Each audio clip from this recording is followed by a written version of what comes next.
Hey, Rick Hustich here. On my channel, we'll discuss fly fishing tips, techniques, and some fun adventures, so stay tuned. And today I'm going to talk a bit more about the two-handed overhead cast for muskie. I did a video a couple of years ago on this subject, and it discussed some of the advantages and the basic technique. The one thing that, and I've also since then taught this casting approach to a number of other anglers, clients. Certainly have had a lot of questions about it through direct messages.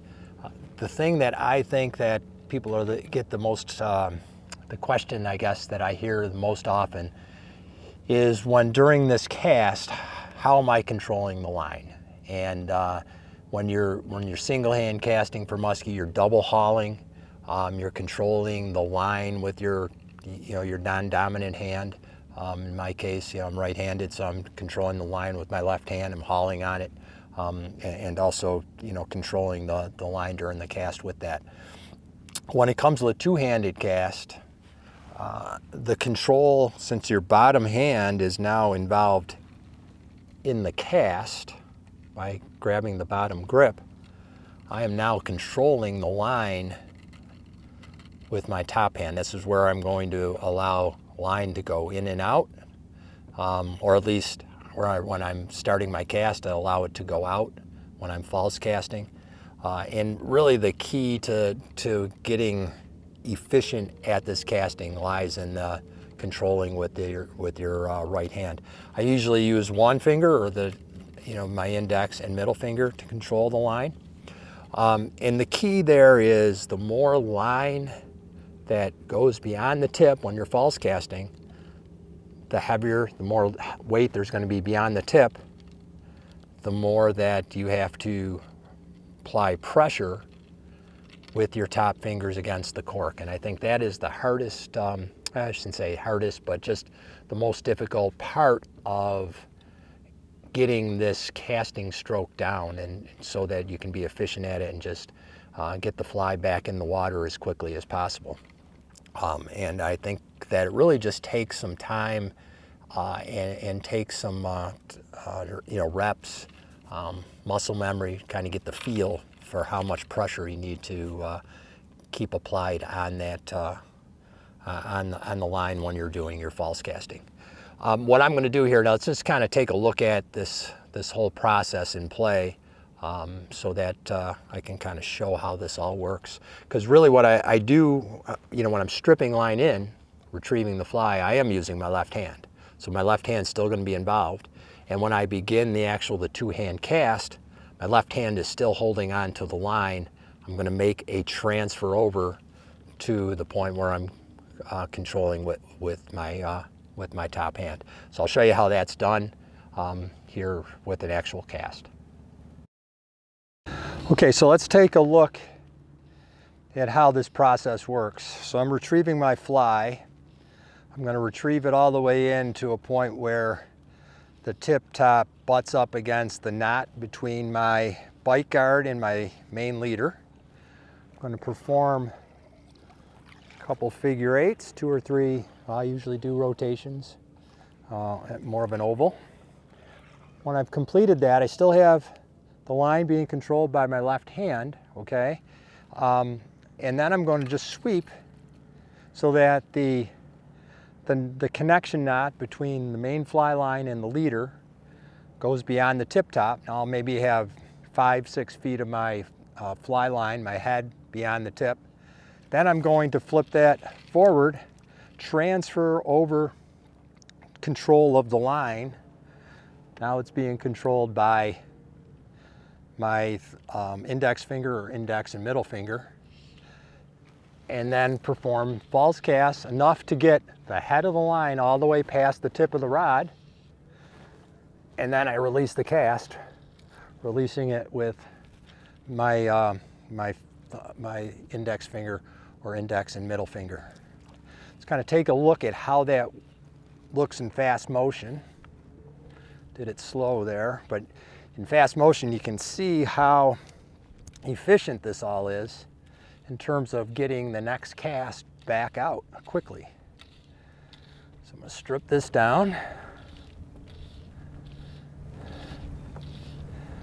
All right, I'm up to my tippet knot, or my bite guard knot.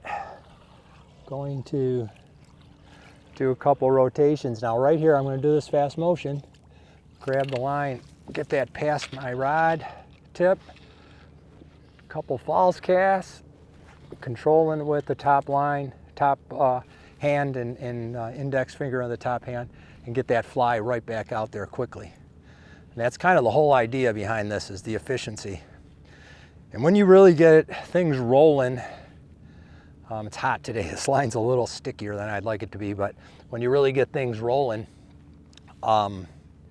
you can a lot of times deliver that next cast with just one false cast, once you get used to really throwing that line back. So I'm releasing line. All right, let's just look at it one more time. Right here, finish my rotations, grabbing the line, get that behind, get the fly line beyond the tip, and I'm letting line out, and again, controlling it with this finger, letting line out on the forward cast, when I'm false casting on the forward cast and the back cast.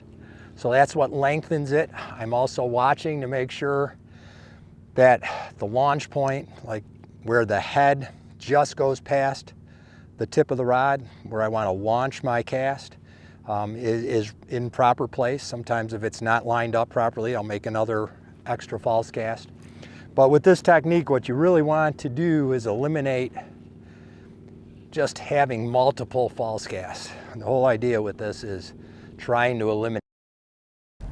Let's take one more look at that. Just retrieving the fly in here.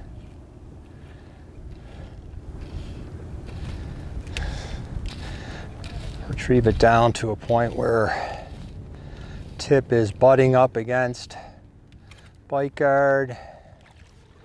Making my rotations. Gonna sweep to get the knot beyond the tip. Gonna transfer that over, letting line out, making a couple false casts, and completing the forward cast. That's it. Again, something that just takes some practice, getting used to the control with the upper hand. You know, if you're single hand cast, you're just used to that bottom hand being involved. Now it's all up here, and the key, as I'm false casting, is you want to let line out, and you're letting it out here, but as you get more line, more weight beyond the tip, you have to pinch down just a little bit more, a little bit with a little more weight here to just control it so it doesn't get, so too much line doesn't go shooting behind. I mean, when I'm teaching anglers to do this cast, that's the thing that that I see most often, is having difficulties lengthening the head beyond the tip, or not having enough pressure so that when you're making a back cast, you just lose that line, it shoots out of your hand, and you kind of lose the whole process. And it just takes time to get used to how much pressure to apply to the tip. So hopefully this is very helpful. I think from my standpoint, this two-handed approach for muskie is really the only way to go. I look at all the gear anglers here in the river where I fish, and all the guys, you know, hucking big lures and big bucktails and things of that nature. All of them are using two-handed rods to do that. It really just makes total sense that you know, as muskie fly anglers, we're doing the same thing, casting these big flies. So hopefully this is helpful. For more content, check out my book, Hunting Muskie with a Fly. Also my Muskie Masterclass on Anchored Outdoors. And if you have any questions, any additional questions on this, feel free to reach out to me, message me on Instagram or Facebook.